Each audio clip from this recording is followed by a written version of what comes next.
দেখছি। আমরা সেই জাত যেই জাত ক্ষমা করতে জানে। এখন পর্যন্ত আপনারাকে আমরা ক্ষমার নজরে দেখছি। এমন কিছু করিয়েন না যেটা আমরাকে চিন্তা ভাবনা করতে হয়। মফিকুল ইসলামের হেনস্থাকারী সায়নী হাজারার অবিলম্বে অ্যারেস্ট চাই।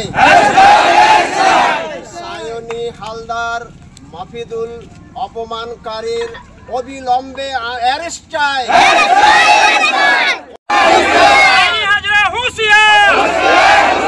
মুসলিমদের হেনস্থা করা চলবে না।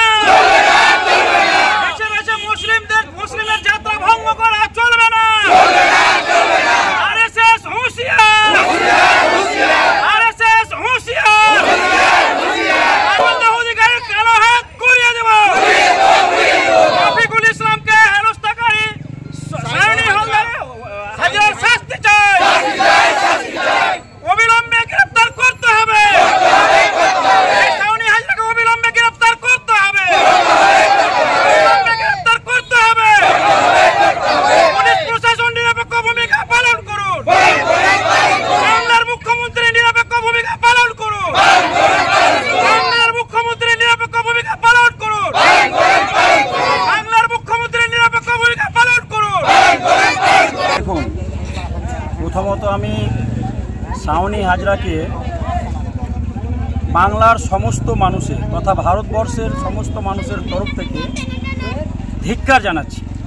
কেন সে যে কাজটা করেছে সেই কাজটা ভারতবর্ষের সম্প্রীতিকে আঘাত করেছে।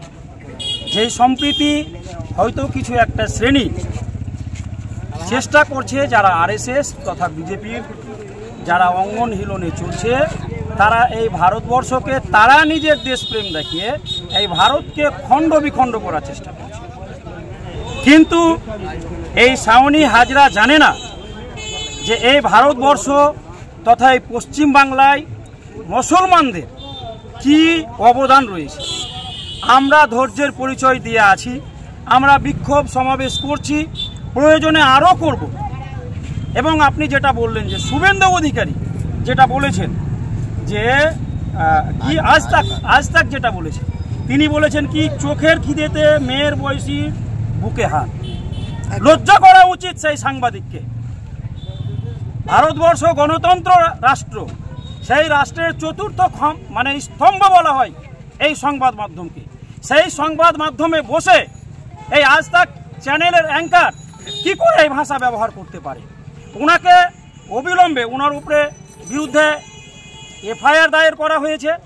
আমি চাইব এই রাজ্যে যারা প্রশাসনিক দপ্তরে বসে আছেন, এই সরকারের কাছে আমরা আবেদন করছি এই বিক্ষোভ সমাবেশের মাধ্যম থেকে যে এই আজ তাক চ্যানেলের অ্যাঙ্কারের যেন তদন্ত করে তার সাংবাদিকতার নামে যে একটা প্রহসন রচাচ্ছে, দাঙ্গার চেষ্টা করছে, সেটাকে অবিলম্বে বন্ধ করা হোক।